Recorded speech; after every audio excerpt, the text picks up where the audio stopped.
Welcome to ಸ್ಪರ್ಧಾ ವಿದ್ಯಾಲಯ channel. ಸ್ಪರ್ಧಾತ್ಮಕ ಪರೀಕ್ಷೆಗಳಿಗೆ ತಯಾರಿ ನಡೆಸುತ್ತಿರುವ ಎಲ್ಲಾ ಆಕಾಂಕ್ಷಿಗಳಿಗೆ ಇಂದಿನ ಈ ವಿಶೇಷ ಅಧ್ಯಯನ ಸೆಷನ್ಗೆ ಆತ್ಮೀಯ ಸ್ವಾಗತ. ನಾವು ಇಂದು ಚರ್ಚಿಸಲಿರುವ ವಿಷಯ ಪರೀಕ್ಷೆಗಳಲ್ಲಿ ಅತಿ ಹೆಚ್ಚು ಬಾರಿ ಕಾಣಿಸಿಕೊಳ್ಳುವ ನಮ್ಮ ಸಂವಿಧಾನದ ಅತ್ಯಂತ ಪ್ರಮುಖ ಭಾಗ. ಅದೇ ಭಾರತದ ಹಣಕಾಸು ಆಯೋಗ ಮತ್ತು ಆರ್ಟಿಕಲ್ 280. ಆರ್ಟಿಕಲ್ 280ರ ಪರಿಚಯ. ಸರಿ, ಈಗ ನಾವು ನೇರವಾಗಿ ವಿಷಯದೊಳಗೆ ಪ್ರವೇಶಿಸೋಣ. ಹಾಗಾದ್ರೆ ಆರ್ಟಿಕಲ್ 280 ಎಂದರೇನು?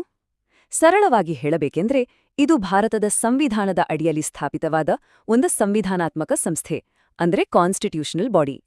ಇದು ಶಾಸನಬದ್ಧ ಸಂಸ್ಥೆಯಲ್ಲ, ಸಂವಿಧಾನಾತ್ಮಕ ಸಂಸ್ಥೆ ಅನ್ನೋದನ್ನ ಕಡ್ಡಾಯವಾಗಿ ನೆನ್ಪಿಡಿ. ಕೇಂದ್ರ ಮತ್ತು ರಾಜ್ಯಗಳ ನಡುವೆ ಸಂಪನ್ಮೂಲಗಳನ್ನು ಬಹಳ ನ್ಯಾಯಸಮ್ಮತವಾಗಿ ಹಂಚಿಕೆ ಮಾಡುವುದೇ ಇದರ ಏಕೈಕ ಮತ್ತು ಪ್ರಮುಖ ಉದ್ದೇಶ. ದೇಶದ ಅಭಿವೃದ್ಧಿಯಲ್ಲಿ ಪ್ರತಿಯೊಂದು ರಾಜ್ಯಕ್ಕೂ ನ್ಯಾಯಯುತವಾದ ಪಾಲು ಸಿಗಬೇಕು ಎಂಬುದೇ ಇದರ ಮೂಲ ಆಶಯ.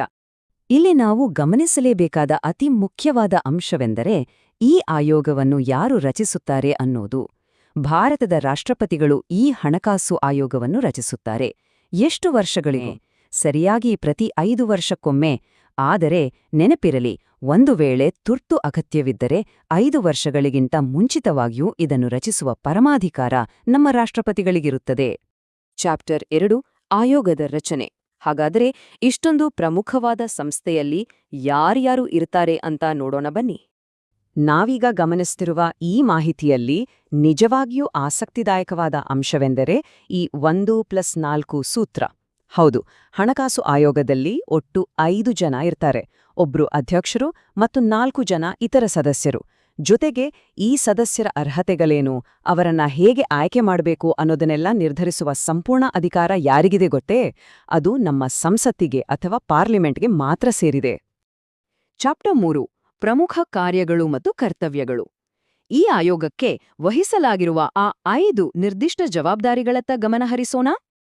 ಆಯೋಗದ ಪ್ರಾಥಮಿಕ ಕಾರ್ಯಗಳನ್ನು ನೋಡೋದಾದ್ರೆ, ಮೊದಲನೆಯದು ತೆರಿಗೆ ಹಂಚಿಕೆ, ಅಂದ್ರೆ ಕೇಂದ್ರ ಮತ್ತು ರಾಜ್ಯಗಳ ನಡುವೆ ತೆರಿಗೆಯ ಆದಾಯವನ್ನು ಹೇಗೆ ವಿಭಜಿಸಬೇಕು ಎಂದು ಶಿಫಾರಸು ಮಾಡುವುದು. ಎರಡನೆಯದು ಆ ಕೇಂದ್ರದ ಪಾಲಿನಲ್ಲಿ ಬೇರೆ ಬೇರೆ ರಾಜ್ಯಗಳ ನಡುವೆ ಹಣವನ್ನು ಹೇಗೆ ಹಂಚಬೇಕು ಎಂದು ನಿರ್ಧರಿಸುವುದು. ಮೂರನೇದಾಗಿ ಗ್ರಾಂಟ್ಸ್ ಇನ್ ಏಡ್, ಅಂದ್ರೆ ಆರ್ಥಿಕವಾಗಿ ಹಿಂದುಳಿದ ರಾಜ್ಯಗಳಿಗೆ ವಿಶೇಷ ಅನುದಾನ ನೀಡಲು ಸೂಚಿಸುವುದು.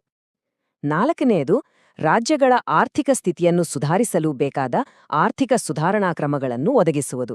ಮತ್ತು ಕೊನೆಯದಾಗಿ ರಾಷ್ಟ್ರಪತಿಗಳು ಸೂಚಿಸುವ ಯಾವುದೇ ಇತರೆ ಹಣಕಾಸು ವಿಚಾರಗಳ ಬಗ್ಗೆ ಸಲಹೆ ನೀಡುವುದು. ನಮ್ಮ ದೇಶದ ಸಂಪತ್ತು ಹೇಗೆ ವಿಭಜನೆಯಾಗ್ತಾ ಇದೆ ಅನ್ನೋದಕ್ಕೆ ಇದೇ ಮೂಲ ಅಡಿಪಾಯ. ಚಾಪ್ಟರ್ 4 ಆರ್ಥಿಕ ಫೆಡರಲಿಸಂನ ಮಹತ್ವ. ಈ ಎಲ್ಲಾ ಕಾರ್ಯಗಳು ಭಾರತದ ಒಟ್ಟಾರೆ ಆರ್ಥಿಕ ವ್ಯವಸ್ಥೆಯಲ್ಲಿ ಏಕೆ ಇಷ್ಟೊಂದು ಪ್ರಾಮುಖ್ಯತೆ ಪಡೆದಿವೆ ಅನ್ನೋದನ್ನ ಈಗ ಅರ್ಥ ಮಾಡಿಕೊಳ್ಳೋಣ. ಫಿಸ್ಕಲ್ ಫೆಡರಲಿಸಂ ಅಥವಾ ಆರ್ಥಿಕ ಒಕ್ಕೂಟ ವ್ಯವಸ್ಥೆ ಅಂದ್ರೆ ಕೇವಲ ದುಡ್ಡು ಹಂಚೋದಲ್ಲ. ಇದು ಕೇಂದ್ರ ಮತ್ತು ರಾಜ್ಯಗಳ ನಡುವೆ ಒಂದು ಕರಾರುವಕ್ಕಾದ ಆರ್ಥಿಕ ಸಮತೋಲನವನ್ನ ಕಾಪಾಡುವ ಪ್ರಬಲ ಸೇತುವೆ ಇದ್ದಂತೆ. ಸಮಾನತೆ ಮತ್ತು ಅಭಿವೃದ್ಧಿಯನ್ನ ಉತ್ತೇಜಿಸುವುದು ಇದರ ಗುರಿ. ಉದಾಹರಣೆಗೆ, ಅಭಿವೃದ್ಧಿಯಲ್ಲಿ ಸ್ವಲ್ಪ ಹಿಂದೆ ಉಳಿದಿರುವ ರಾಜ್ಯಗಳಿಗೆ ಹೆಚ್ಚಿನ ಆರ್ಥಿಕ ನೆರವು ನೀಡುವುದರ ಮೂಲಕ ಪ್ರಾದೇಶಿಕ ಅಸಮತೋಲನವನ್ನ ತಗ್ಗಿಸುವ ಮಹತ್ತರವಾದ ಜವಾಬ್ದಾರಿ ಈ ಆಯೋಗದ ಮೇಲಿದೆ. ಎಲ್ಲರೂ ಒಟ್ಟಾಗಿ ಬೆಳಿಬೇಕು ಅನ್ನೋದೇ ಇದರ ಹಿಂದಿನ ತತ್ವ. ಚಾಪ್ಟರ್ 5 15ನೇ ಮತ್ತು 16ನೇ ಆಯೋಗ. ಈಗ ಪರೀಕ್ಷಾ ದೃಷ್ಟಿಯಿಂದ ಅತಿ ಹೆಚ್ಚು ಪ್ರಶ್ನೆಗಳ ಬರುವಂತಹ ಇತ್ತೀಚಿನ ಡೇಟಾ ಪಾಯಿಂಟ್ಸ್ ಕಡೆ ಗಮನಹರಿಸೋಣ. ಮತ್ತು ಇದು ಅತ್ಯಂತ ಅದ್ಭುತವಾಗಿ ವಿವರಿಸುವಂತೆ 15ನೇ ಮತ್ತು ಪ್ರಸ್ತುತ 16ನೇ ಹಣಕಾಸು ಆಯೋಗಗಳ ನಡುವಿನ ನೇರ ಹೋಲಿಕೆ ಇಲ್ಲಿದೆ. 15ನೇ ಆಯೋಗದ ಅಧ್ಯಕ್ಷರು ಎನ್.ಕೆ. ಸಿಂಗ್. ಇವರ ಶಿಫಾರಸ್ಸಿನ ಅವಧಿ 2021ರಿಂದ 2026. ಇನ್ನು ಬಹಳ ಮುಖ್ಯವಾದದ್ದು ನಮ್ಮ 16ನೇ ಹಣಕಾಸು ಆಯೋಗ. ಇದನ್ನು 2023ರಲ್ಲಿ ರಚಿಸಲಾಗಿದ್ದು ಅರವಿಂದ್ ಪನಗಾರಿಯಾ ಅವರು ಇದರ ಅಧ್ಯಕ್ಷರಾಗಿದ್ದಾರೆ. ಇವರ ಶಿಫಾರಸ್ಸುಗಳು 2026ರಿಂದ 2031ರವರೆಗಿನ ಅವಧಿಗೆ ಅನ್ವಯವಾಗಿಲಿವೆ. ಈ ಹೆಸರುಗಳು ಮತ್ತು ವರ್ಷಗಳನ್ನು ತಲೆಯಲ್ಲಿ ಅಚ್ಚೊತ್ತಿಕೊಳ್ಳಿ. ಚಾಪ್ಟರ್ 6 ಐತಿಹಾಸಿಕ ಟೈಮ್ಲೈನ್. 1951ರಿಂದ ಶುರುವಾದ ಈ ಆಯೋಗದ ಐತಿಹಾಸಿಕ ಪರಂಪರೆಯನ್ನು ವಿಮರ್ಶಿಸಲು ಇದು ನಮ್ಮ ಕೊನೆಯ ಅಧ್ಯಾಯ.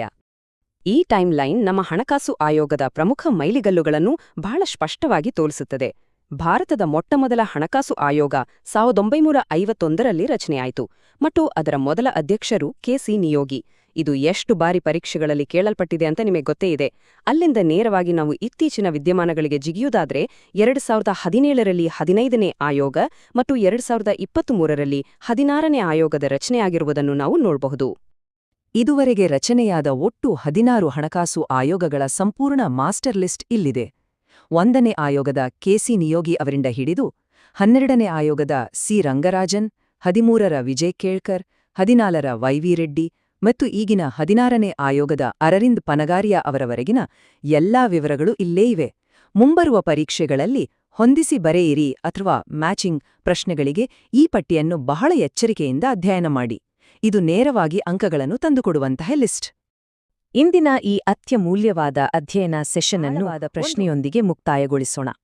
ಹಣಕಾಸು ಆಯೋಗವು ಮಾಡುವ ಈ ತೆರಿಗೆಗಳ ನಿಖರವಾದ ಹಂಚಿಕೆಯು ಭವಿಷ್ಯದಲ್ಲಿ ಭಾರತದ ರಾಜ್ಯಗಳ ಒಟ್ಟಾರೆ ಬೆಳವಣಿಗೆಯನ್ನು ಹೇಗೆ ರೂಪಿಸುತ್ತದೆ? ಆರ್ಟಿಕಲ್ 280 ಕೇವಲ ಪುಸ್ತಕದಲ್ಲಿರುವ ಒಂದು ನಿಯಮವಲ್ಲ, ಇದು ನಿಜಕ್ಕೂ ನಮ್ಮ ದೇಶದ ಅಭಿವೃದ್ಧಿಯನ್ನು ಕೊಂಡೊಯ್ಯುವ ರಕ್ತನಾಳವಿದ್ದಂತೆ.